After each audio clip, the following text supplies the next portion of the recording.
Hello student, my name is Madhu Bhalla. Today my topic is motion in one dimension. This is 9th ICSE. Okay. सबसे पहले इसमें जो topic है इसकी कुछ रिलेटेड टर्म्स हैं जिसके बारे में हमें जानना पड़ेगा कि what is a motion, one dimension क्या होता है, इसके बारे में आपको पता होना चाहिए। तो one by one I will discuss the term related to motion. आप लिखो टर्म रिलेटेड टू मोशन। इसमें जो इस टॉपिक में मैं कवर करूंगी, फर्स्ट है कि रेस्ट और मोशन क्या होता है, रेस्ट एंड मोशन। सेकंड जो है इसमें मैं कवर करूंगी डिस्टेंस क्या है, इसके बारे में जानेंगे। थर्ड है कि what is a displacement. Displacement आप किसको बोलते हो, इस टॉपिक को ध्यान से समझना। This is a important topic. अगर आपको ये नहीं आता तो मुश्किल हो जाएगा कि कैसे करना है। अब देखो, सबसे पहले है कि हम रेस्ट और मोशन किसको कहते हैं, इसके बारे में पता होना चाहिए। अगर हम मोशन के बारे में बात करते हैं तो हम कहते हैं कि वो मोशन उसको कहते हैं जो चीज़ें मूव करती हैं। ठीक है, टू मूव, जो चीज़ें मूव कर रही हैं उनको हम मोशन में कहते हैं। रेस्ट में है, जैसे मान लो ये कोई ग्राउंड है, तो यहाँ पे ग्राउंड पे कोई पत्थर पड़ा है, तो this is a rest position. ठीक है, रेस्ट पोजीशन। ठीक है, जो चीज़ें मूव करती हैं तो वो मोशन में आ जाती है। जैसे आपका रूम में फैन जो है रोटेट करता है तो वो भी मोशन है। फास्ट ट्रेन चल रही है वो भी मोशन है। कार और बस चल रहे हैं वो भी मोशन है। अब देखो, यहाँ पे जब हम लिखेंगे कि यहाँ पे every object in universe is in motion, जैसे आप अपने यूनिवर्स में देख सकते हो। जैसे मैं अगर एग्जाम्पल लिखूं तो जो बर्ड्स हैं, बर्ड्स फ्लाइंग, आप इसके नोट्स बना सकते हो। आपको बुक पढ़ने की जरूरत नहीं पड़ेगी, आप नोट्स बना के रख लो, इसी को रिवाइज कर लेना, आपका पेपर आराम से जाएगा। ओके जी, बर्ड्स फ्लाइंग, कार और बसेस जो चल रही हैं, car and buses, train move कर रही है, ये सारे मोशन में आते हैं। ठीक है, जैसे पीपल वॉकिंग, लोग जो है चल रहे हैं, वो भी जो है मोशन में आएगा। ओके, फोर्थ आप एग्जांपल लिख सकते हो इंसेक्ट क्राउलिंग, ये सारे आप एग्जाम्पल लिख सकते हो। This is important. अब इसमें और एग्जाम्पल अगर मैं ऐड करती हूँ तो जैसे हम कहते हैं कि आर अर्थ, जो हमारी अर्थ है वो किसके अराउंड मूव करती है, अर्थ जो है मूव करती है, मूव्स अराउंड सन। मतलब अर्थ की मूवमेंट रेगुलर हो रही है, लेकिन जो उसकी जो मूवमेंट है निग्लिजिबल है, तो इसलिए आपको वो दिखती नहीं है। लेकिन अर्थ जो है कंटिन्यूसली मूव कर, जो है मूव्स अराउंड सन। उसके बाद है कि जैसे हम ग्राउंड की बात करें, दिस इज ग्राउंड, यहाँ पे कोई पत्थर पड़ा है, तो यहाँ पे ये जो स्टोन है, this is stone, this is ground. ठीक है, और ये जो है रेस्ट पोजीशन पे है, एट रेस्ट। ठीक है, तो ये स्टोन को अगर हम कहें कि मूव कर रहा है, वो क्यों, क्योंकि अर्थ जो है कंटिन्यूसली, क्योंकि अर्थ पे पड़ा है, तो यहाँ पे अर्थ जो है कंटिन्यूसली मूव कर रही है अराउंड द सन। ठीक है, मूव द, ये हमारी अर्थ जो है कंटिन्यूसली इसके अराउंड जो है मूव कर रही है। तो मतलब इसकी जो अर्थ की मूवमेंट है वो दिस इज निग्लिजिबल, तो इसलिए वो हमें दिखाई नहीं देती। अब उसके बाद है कि जो सन और स्टार्स हैं, सन एंड स्टार्स, ठीक है, ये मूव अराउंड कर रहे हैं, मूव अराउंड किसके, सेंटर ऑफ देयर गैलेक्सी। ठीक है, आप नोट्स बनाओ, आपको काफी हेल्प मिलेगी, बुक पढ़ने की जरूरत नहीं पड़ेगी। आप नोट्स अच्छी तरह बना लेते हो, इसी को रिवाइज कर लेना, तब भी आपका हो जाएगा। अब मैं कुछ एग्जाम्पल जोड़ रही हूँ इसको समझाने के लिए कि हम इसमें कैसे चीज़ों को देखते हैं। अब देखो, हम रेस्ट और मोशन की बात कर रहे थे, रेस्ट एंड मोशन। ठीक है, जैसे आप मान लो आप रेलवे स्टेशन पे बैठे हो, this is railway station. This is railway station. आप यहाँ पे अगर बैठे हो, मान लो ये कोई बेंच है, ठीक है, आप यहाँ पे आप मान लो बैठे हो, ठीक है, अपने ऑल अराउंड देखो, वहाँ पे आपको ट्रीज देखने को मिलेंगे, कई ऐसी चीजें होंगी जो रेस्ट पोजीशन पे होंगी। तो ये जो ट्री है, ट्री जो है, ट्री जो है रेस्ट पोजीशन पे है। रेस्ट क्यों कहा? क्योंकि जो इनकी पोजीशन है, मतलब रेस्ट पोजीशन, ठीक है। अगर आपको पूछा जाए कि ये क्यों है, तो आप लिखोगे because it does not change its position. ये अपनी पोजीशन नहीं चेंज कर सकते, ये फिक्स रहते हैं। Does not change its position with respect to us, with respect to us, मतलब ये इसकी डेफिनेशन होगी कि रेस्ट पोजीशन उसको बोला जाता है कि जो चीजें हमारे विद रिस्पेक्ट टू चेंज नहीं हो सकती उनको बोला जाता है। Because it does not change, इनकी पोजीशन चेंज नहीं हो रही, ये फिक्स पोजीशन है, ठीक है। अब जैसे ट्रेन है, मान लो यहाँ से ट्रेन आ रही है, ठीक है, दिस इज ट्रेन। मान लो यहाँ से ट्रेन जो है मूव कर रही है, तो कहने का मतलब है पासिंग आउट स्टेशन, ये स्टेशन से पास आउट हो रही है, ठीक है। तो हम इसको देख के कहते हैं कि ये जो है मूव कर रही है ट्रेन, ठीक है। मूव क्यों बोला? क्योंकि ये जो है continuously, because it is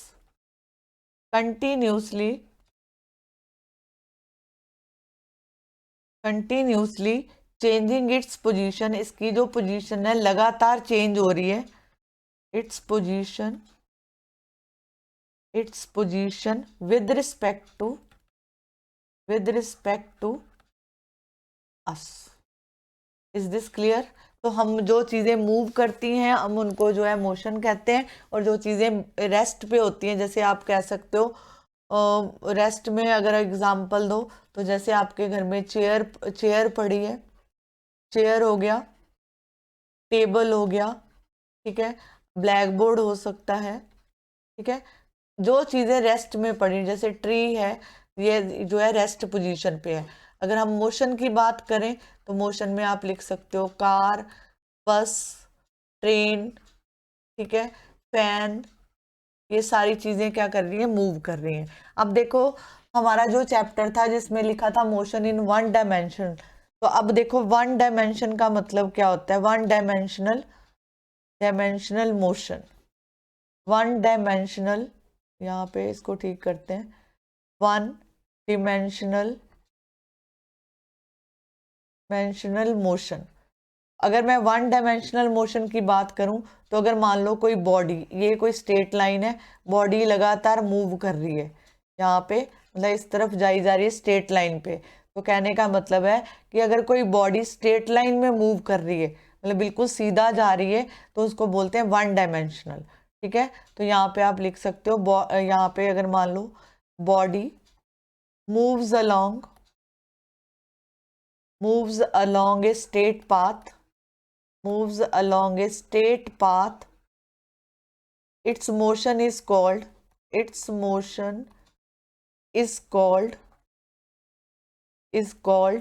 one dimensional motion,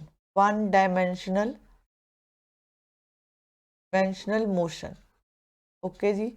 मतलब कोई बॉडी स्ट्रेट लाइन पाथ, बिल्कुल सीधा रोड है, यहाँ से बॉडी पास कर रही है स्ट्रेट लाइन पे, this is called straight line motion. इसको जो है स्ट्रेट लाइन भी बोला जाता है, वन डायमेंशनल मोशन को स्ट्रेट लाइन,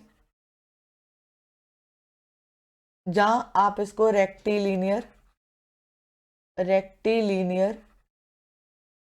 मोशन भी कहते हैं, ठीक है, रेक्टिलिनियर मोशन भी कहते हैं, ठीक है। जैसे मान लो मैं अगर आपको बोलूं कि ये कोई कार है, मैं रफली डायग्राम बना रही हूँ ताकि आपको समझ आए।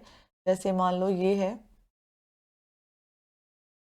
मैं सिर्फ समझाने के लिए कर रही हूँ, ठीक है। ये आपके पास कोई कार है, ठीक है, ये कोई स्टेट रोड है, तो अगर ये कार जो है मूव कर रही है, ये कोई रोड है, ठीक है, स्ट्रेट लाइन रोड है, तो moves long and straight road,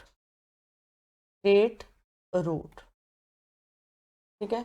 ये कार अगर यहाँ पे पोजीशन इसकी देखो, हम मोशन में कार को क्यों बोलते हैं, पहले कार यहाँ पे थी ए पे, बाद में अगर कार यहाँ पे आ जाती है, मतलब अगर मान लो यहाँ आ गई, तो इसकी पोजीशन देखो लगातार चेंज हो रही है, दिस इज कॉल्ड मोशन। अब अगर मैं इसकी रिप्रेजेंटेशन करूँ, तो मैं अगर कोई पेबल को वर्टिकली जो है फेंकती हूँ, तो उसकी पोजीशन देखो, इसकी जो रिप्रेजेंटेशन है वन डायमेंशन की, रिप्रेजेंटेशन इसकी वन डायमेंशनल की, तो वो क्या होती है, जैसे मान लो ये कोई स्ट्रेट रोड है, ठीक है, तो यहाँ पे टी भी जीरो होगा, इनिशियल पे टी भी जीरो है और एक्स भी जीरो है, मतलब कोई भी जो पेबल है उसकी जो पोजीशन है जीरो है। 1 सेकेंड में वो जो है इतना डिस्टेंस कवर करता है 5 मीटर, 2 सेकेंड में वो डिस्टेंस जो है 20 मीटर, फिर उसके बाद उसकी जो 3 सेकेंड बाद उसकी जो पोजीशन है 45 मीटर है,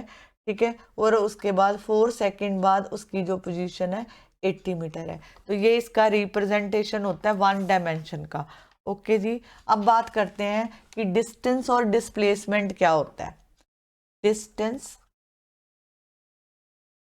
डिस्टेंस क्या होता है और डिस्प्लेसमेंट क्या होता है। देखो डिस्टेंस जो है, जैसे ये कोई ये पाथ है, कर्व पाथ है, तो यहाँ से कोई बॉडी ने चलना स्टार्ट किया, तो ये जो है इसका टोटल डिस्टेंस होगा कि यहाँ पे बॉडी जब पहुंची। तो अगर मैं इसको ऐसे डॉटेड लाइन में मिला देती हूँ, यहाँ पे देखो, अगर मैं यहाँ पे डॉटेड लाइन ड्रॉ कर देती हूँ, यहाँ पे मैं बी के साथ मीट करती हूँ, तो this is a shortest distance, this is called shortest distance, ये शॉर्टेस्ट डिस्टेंस है। Shortest distance is called displacement, इसको मैं बोलती हूँ डिस्प्लेसमेंट। ये जो शॉर्टेस्ट डिस्टेंस होता है उसको बोला जाता है डिस्प्लेसमेंट। और ये वाला जो पाथ है, ये वाला कि total path cover by body ने टोटल पाथ जो है कितना कवर किया, तो ये बनता है आपका डिस्टेंस। और ये जो डॉटेड लाइन है, डॉटेड लाइन जो है शॉर्टेस्ट डिस्टेंस है, और इसको जो है बोला जाता है डिस्प्लेसमेंट। तो अगर मैं डिस्टेंस की डेफिनेशन लिखूं, तो आप लिख सकते हो कि total length of the path, ये जो total length of the path from A to B is called distance, और ये जो ये dotted line represent the displacement, this is called shortest distance. For example, अगर मैं आपको बोलूं कि आप चंडीगढ़ से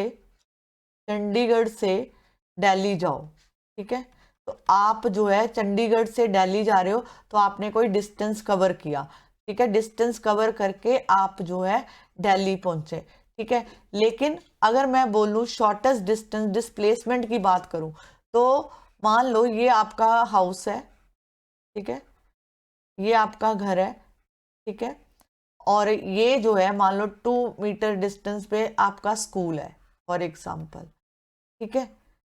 अब देखो, आप यहां से स्कूल गए, स्कूल से वापस घर आए, आपकी इनिशियल पोजीशन क्या थी, इनिशियल पोजीशन आपका घर था, और फाइनल डेस्टिनेशन क्या थी आपकी, फाइनल जो है पोजीशन आपकी क्या थी, स्कूल। पहले आप घर से स्कूल गए, स्कूल से आप घर पे आए, तो कहने का मतलब है आपने जब आप यहाँ से चले थे वहां पे पहुंच गए, तो दैट मीन मतलब हाउस से चले थे तो आप घर पे वापस आ गए, तो डिस्प्लेसमेंट इस केस में 0 माना जाता है, यहाँ पे डिस्प्लेसमेंट 0 होगा। लेकिन यहाँ पे डिस्टेंस कभी भी 0 नहीं होगा, distance not equal to 0, because घर से स्कूल का डिस्टेंस कितना है, पहले आप स्कूल गए, ठीक है, स्कूल से आप घर आ रहे हो, ठीक है, तो 2 किलोमीटर पहले आपने यहाँ तक डिस्टेंस कवर किया, और 2 किलोमीटर आप वापस जब घर आए तो तब डिस्टेंस कवर किया, तो इस केस में जो डिस्टेंस होगा वो इक्वल टू 4 मीटर का होगा, समझे। तो ये फर्क है दोनों डिस्टेंस और डिस्प्लेसमेंट में। डिस्प्लेसमेंट जो है वो शॉर्टेस्ट डिस्टेंस माना जाता है, और ये जो है ये कर्व पाथ आपको जो गिवन है, ये जो है total distance covered by the body, ठीक है। अब इसके कुछ डिस्टेंस और डिस्प्लेसमेंट को समझने के लिए कुछ पॉइंट्स हैं, वो आप नोट करो और वही रिवाइज कर लेना। इसी से आपको डेफिनेशन भी मिल जाएगी, इसी क्वेश्चन से, इसी से आपको जो है इसका डिफरेंस भी मिल जाएगा। अब देखो, सबसे पहले है कि डिस्टेंस क्या होता है, तो आप यहाँ पे लिखोगे length of path, length of path, path travelled, travel by object, by object in certain, certain time, certain time, ठीक है। सेकंड यहाँ पे देखो डिस्प्लेसमेंट, यहाँ पे क्या है कि जो distance travel by object, distance travelled, मैं ये वाले जो नोट्स बनवा रही हूँ आप अपनी कॉपी में नोट कर सकते हो, इसी को रिवाइज कर लेना, आपके क्वेश्चन सॉल्व हो जाएंगे, मतलब आपको अलग अलग नहीं पढ़ना पड़ेगा। Distance travel by object in A specify, in specified direction, direction in a certain time, in a certain time. Second difference है कि जो डिस्टेंस है वो स्केलर क्वांटिटी होता है, स्केलर क्वांटिटी। जैसे मैं आपको पहले बता दूं, फिजिकल क्वांटिटी दो होती हैं, फिजिकल क्वांटिटी, अगर आपको पूछा जाए कि फिजिकल क्वांटिटी कितनी तरह की होती है, तो दो होती हैं, एक होती है स्केलर और एक होती है वेक्टर, ठीक है। स्केलर में ओनली मैग्नीट्यूड होता है, मैग्नीट्यूड, और वेक्टर में मैग्नीट्यूड भी होता है, मैग्नीट्यूड, और डायरेक्शन भी होती है, एंड डायरेक्शन, दोनों होती हैं, मैग्नीट्यूड एंड डायरेक्शन। जैसे मैं अभी आपको एग्जांपल बताती हूँ कैसे। मैग्नीट्यूड का मतलब है कि आपके पास, जैसे आप घड़ी देखते हो तो ये टाइम, जैसे मैंने बोला 12 o'clock, अगर मैं डिस्टेंस की बात करूं तो वो भी जो है इसी में आता है, स्केलर में आता है, ये इसके एग्जाम्पल्स हैं, ठीक है। और अगर मैं वेक्टर की बात करूं तो यहाँ पे हम डिस्प्लेसमेंट, डिस्प्लेसमेंट जो है एक वेक्टर क्वांटिटी है, और जो डिस्टेंस है यहाँ पे, डिस्टेंस को हम एस से लिखते हैं, और अगर मान लो यहाँ पे डिस्प्लेसमेंट है तो इसके ऊपर जब एरो लगा होगा तो आप, इसका मतलब है कि ये जो है एक वेक्टर क्वांटिटी है। अब देखो डिस्टेंस के ऊपर एरो नहीं लगाया हमने, तो अब जो मैं मैग्नीट्यूड का मतलब है कि मैग्नीट्यूड, मैग्नीट्यूड का साइन ये होता है, ये हमेशा पॉजिटिव वैल्यू देता है। अब देखो मैग्नीट्यूड, जैसे मैंने बोला कि मैं 120 किलोमीटर, ठीक है, डिस्टेंस कवर किया 120, ये आपको एक फिगर दे रहा है, ठीक है, वैल्यू दे रहा है, स्केलर, स्केलर मतलब वैल्यू। लेकिन अब आप यहाँ पे अगर वेक्टर की बात करते हो तो मान लो आपने यहाँ से अगर 250 किलोमीटर कोई पाथ पास किया, तो आपको इसकी डायरेक्शन बतानी पड़ेगी कि टू ईस्ट या नॉर्थ। जब आप ईस्ट या नॉर्थ जो है ऐड कर देते हो तो वो बन जाता है वेक्टर क्वांटिटी। तो कहने का मतलब है कि वेक्टर क्वांटिटी हमें ये बताती है, मैग्नीट्यूड भी बताती है, साथ में उसकी जो है डायरेक्शन भी स्पेसिफाई करती है। अब देखो कुछ और पॉइंट्स हैं जिसको मैं बताती हूँ। ये जो डिस्टेंस है वो स्केलर क्वांटिटी है, और जो डिस्प्लेसमेंट है वो वेक्टर क्वांटिटी है, वेक्टर क्वांटिटी है, और इसको जो है एस से रिप्रेजेंट किया जाता है, इसके ऊपर वेक्टर डाला जाता है, ठीक है। दूसरा है, थर्ड इसका डिफरेंस है कि जो depend upon, depend upon the path, path follow by, followed by, follow by object, ठीक है। जैसे फॉर एग्जांपल मैं यहाँ पे ही समझा देती हूँ। मान लो आपके जो है, ये जो है आपका इनिशियल पॉइंट है और ये आपका फाइनल पॉइंट है, ठीक है। आपका घर ये है और आपके फ्रेंड का घर ये है, ठीक है, this is your friend house.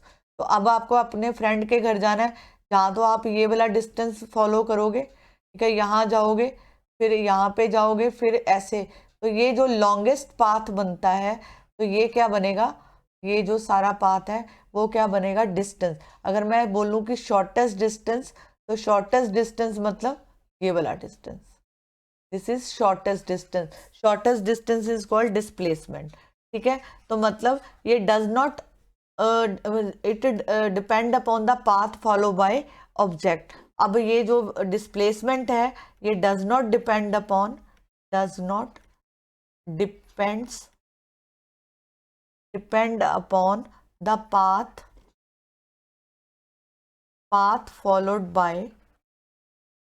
Follow by object. ठीक है जी। अब देखो उसके बाद अगर मैं इसका फोर्थ डिफरेंस लिखूं, फोर्थ डिफरेंस ये जो है डिस्टेंस कभी भी जीरो नहीं होता, तो डिस्टेंस ये जो है ऑलवेज भी पॉजिटिव, डिस्टेंस कभी जीरो नहीं होता, ऑलवेज भी पॉजिटिव। लेकिन जो डिस्प्लेसमेंट है वो पॉजिटिव भी होगी और नेगेटिव भी होगी। फिफ्थ पॉइंट है कि जो डिस्टेंस है जहाँ तो वो ग्रेटर होगा जहाँ और equal to magnitude of displacement जहाँ तो वो डिस्प्लेसमेंट के मैग्नीट्यूड के इक्वल होगा। ठीक है, मतलब जैसे मान लो डिस्प्लेसमेंट आपको दे रखी है, फॉर एग्जांपल अगर मान लो मैं डिस्प्लेसमेंट की बात करती हूँ, डिस्प्लेसमेंट आपको 5 किलोमीटर दे रखा है, तो जहाँ तो डिस्टेंस जो है 5 किलोमीटर के इक्वल होगा जहाँ इससे ज़्यादा होगा। ठीक है, अब यहाँ पे अगर मैं बात करूँ, ये मैग्नीट्यूड का साइन है जो मैंने ये 2 लाइन वर्टिकल लगाई हैं, तो यहाँ पे जो मैग्नीट्यूड है डिस्प्लेसमेंट के केस में मैग्नीट्यूड जहाँ तो कम होगा और जहाँ इक्वल होगा टू डिस्टेंस, इक्वल होगा डिस्टेंस के, जहाँ डिस्टेंस से डिस्प्लेसमेंट कम होगी जहाँ इक्वल होगी, but can never greater than the distance से कभी ज़्यादा नहीं होगी डिस्प्लेसमेंट। ओके, जहाँ तो कम होगी डिस्प्लेसमेंट, मतलब डिस्प्लेसमेंट जो मैग्नीट्यूड है, ठीक है, जहाँ वो इक्वल होगा डिस्टेंस के। ओके जी। अब इसका सिक्स्थ डिफरेंस लिखो। अभी ये वाला जो पॉइंट मैंने लिखा है ना, इसको मैं आगे अभी आपको एग्जाम्पल से समझाऊंगी, पहले आप पॉइंट्स लिख लो। अब देखो ये जो डिस्टेंस है, ये जो है डिस्टेंस, मैंने बोला कि ये जीरो नहीं हो सकता, it may not be zero नहीं होगा इफ, अगर डिस्प्लेसमेंट, अगर मान लो आपको डिस्प्लेसमेंट दिए zero, displacement equal to zero, तो आपको पूछेंगे कि डिस्टेंस जीरो है, तो आप लिखोगे डिस्टेंस में नॉट बी जीरो। लेकिन यहाँ पे देखो पॉइंट, अगर डिस्प्लेसमेंट जो है जीरो के इक्वल है, यहाँ पे लिखो डिस्प्लेसमेंट, अगर डिस्प्लेसमेंट इक्वल टू जीरो, ठीक है, तो ये कब होगा, if distance equal to zero. Okay जी। अब देखो कुछ पॉइंट इसके और हैं जो मैं इसको डिस्कस कर रही हूँ। अब देखो अगर मैं लिखूँ कि एसआई यूनिट पूछा जाए आपको, तो एसआई यूनिट जो है क्या होते हैं, मीटर होते हैं, इसको एम से लिखा जाता है, और यहाँ पे जो सीजीएस है वो सेंटीमीटर में होगा। अगर आपको डिस्टेंस के सीजीएस पूछे जाए तो सेंटीमीटर। अब इसी तरह इसका पॉइंट्स बनाएंगे, तो जो डिस्प्लेसमेंट है SI unit of displacement is also displacement is metre, जहाँ सीजीएस में पूछा जाए तो वो भी सेम रहेंगे। ठीक है, अब देखो मैं आपको एक चीज़ बताती हूँ, डिस्प्लेसमेंट को ही डिस्कस करते हैं थोड़ा सा ताकि आपको पॉइंट्स क्लियर हो जाए। अब देखो डिस्प्लेसमेंट का मतलब है ये इनिशियल पॉइंट है, दिस इज इनिशियल पॉइंट और this is terminal point. Arrow वाला पॉइंट जो है टर्मिनल कि यहाँ पे खत्म हो रहा है, क्योंकि displacement is a vector quantity, this is terminal point. तो ये इसका पी पॉइंट है, ये क्यू है, तो हम इसको लिखेंगे पी क्यू, ऊपर लिखेंगे डॉट वेक्टर, मतलब ऐसे एरो लगाएंगे, इसका मतलब है ये वेक्टर है। ठीक है, अब यहाँ पे 40 मीटर, ये इसका जो है यहाँ पे ये दे दिया कि P से लेके Q तक का डिस्टेंस क्या है 40 मीटर। ठीक है, और ये इसका इनिशियल पॉइंट है, ये इसका टर्मिनल पॉइंट है। और इसमें आपको डायरेक्शन भी बतानी पड़ती है कि ये नॉर्थ में जाएगा, साउथ में जाएगा, ईस्ट में जाएगा, कि वेस्ट में जाएगा। ठीक है, अब देखो मैं इसके पॉइंट जो है 2 डिस्कस करूंगी जो वेरी इंपॉर्टेंट है। इसमें फर्स्ट पॉइंट है जो मैंने बात करी थी, उसमें डिफरेंस में लिखा था कि मैग्नीट्यूड जो है, magnitude of displacement, magnitude of displacement, ठीक है, जहां तो वो इक्वल होगा, जहां वो लेस होगा देन डिस्टेंस। अब इसको थोड़ा एक्सप्लेन करते हैं, इसको समझो कि मैं क्या कहना चाह रही थी। और साथ में एक पॉइंट है कि but not greater than the distance, दोबारा सुनो मैंने क्या बोला।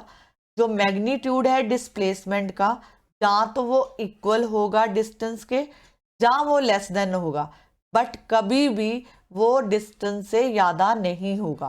मतलब जो डिस्प्लेसमेंट, जो मैग्नीट्यूड है, मान लो मैंने लिखा 5, ये तो ये 5 आ गया, ये 5 किलोमीटर, जहां तो ये 5 बराबर होगा डिस्टेंस के, डिस्टेंस भी इतना ही होगा, जहां इससे कम हो सकता है। ठीक है, लेकिन कभी भी डिस्टेंस से बड़ा नहीं होगा।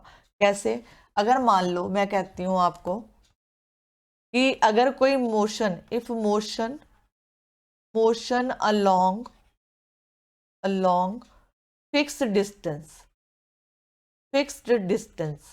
मतलब जैसे मान लो आप एक सिटी से दूसरी सिटी जाते हो, तो मान लो अगर उसका डिस्टेंस 500 किलोमीटर है या 250 किलोमीटर है, तो that is a fix distance, आप इसको छोटा नहीं कर सकते। अब इसमें क्या है कि motion along a fix distance, तो जो मैग्नीट्यूड होगा, magnitude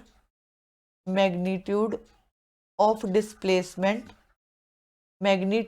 displacement equal to distance, तो वहां पे मैग्नीट्यूड ऑफ डिस्प्लेसमेंट और वो इक्वल होगा डिस्टेंस के। अगर मैं बोलूं कि कोई बॉडी कर्व में जा रही है, if motion along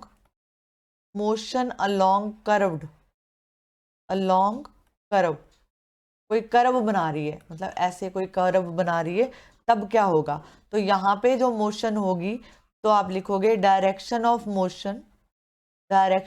motion changes. तो जैसे कोई बॉडी, इसमें आप जैसे सर्कस में आपने देखा होगा कि ये जो राउंड पिंजरा होता है, तो यहाँ पे जो है बाइक चलता है, तो यहाँ पे जब बाइक चलता है तो उसकी पोजीशन लगातार चेंज होती है। तो कहने का मतलब है डायरेक्शन ऑफ मोशन जो है लगातार चेंज हो रही है, तो इस केस में जो डिस्प्लेसमेंट का मैग्नीट्यूड होगा, डिस्प्लेसमेंट ऑफ मैग्नीट्यूड, वो लेस देन होगा डिस्टेंस से। ठीक है, अब देखो जैसे मैं इसको और थोड़ा एक्सप्लेन करते हैं। जैसे फॉर एग्जांपल ये मेरे पास कोई कर्व पाथ है, या इसको ऐसे बनाते हैं, जो अभी आपने पहले देखा था ए और बी, तो ये वाला तो है डिस्टेंस, ये डिस्टेंस को रिप्रेजेंट करता है। अगर मैं यहाँ पे डॉटेड लाइन बनाऊं, ये वाली, this is called shortest distance, this is called shortest, dotted line represent the shortest distance मतलब displacement, this is called displacement। अब देखो यहाँ पे ये जो है कर्व पाथ है, तो कहने का मतलब है कि जो डिस्टेंस जो है, डिस्टेंस ट्रेवल्ड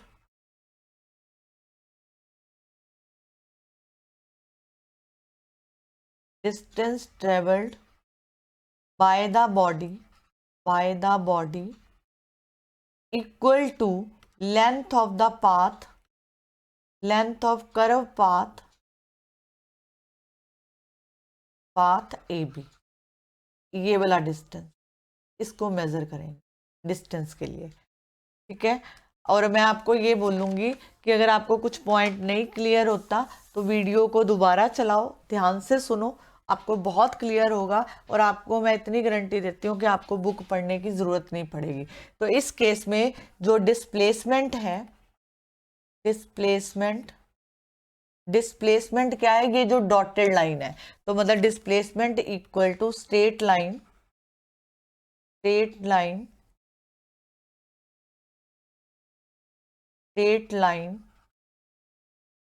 EB।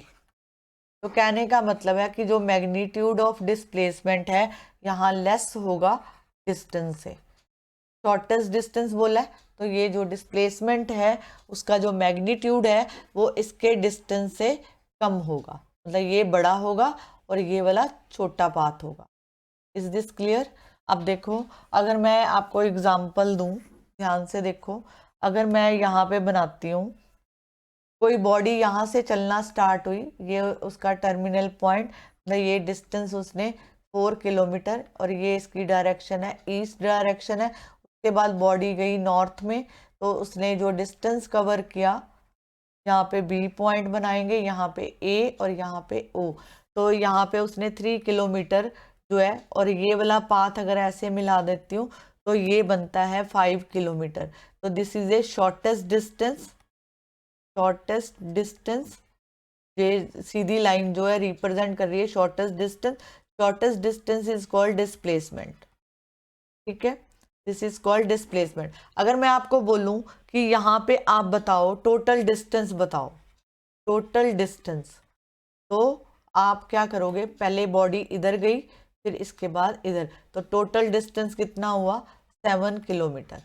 ठीक है, अब अगर मैं डिस्प्लेसमेंट की बात करती हूँ तो शॉर्टेस्ट डिस्टेंस जो है, ठीक है, वो कितना है, 5 किलोमीटर। तो you will notice that displacement is less than the distance. तो कहने का मतलब ये है कि यहाँ पे ये वाला शॉर्टेस्ट डिस्टेंस है और ये इसका actual path covered by body. तो डिस्प्लेसमेंट, ये देखो आप लिखोगे द डिस्प्लेसमेंट, थर्ड पॉइंट जो इसका है सेकंड, कि जो डिस्प्लेसमेंट है,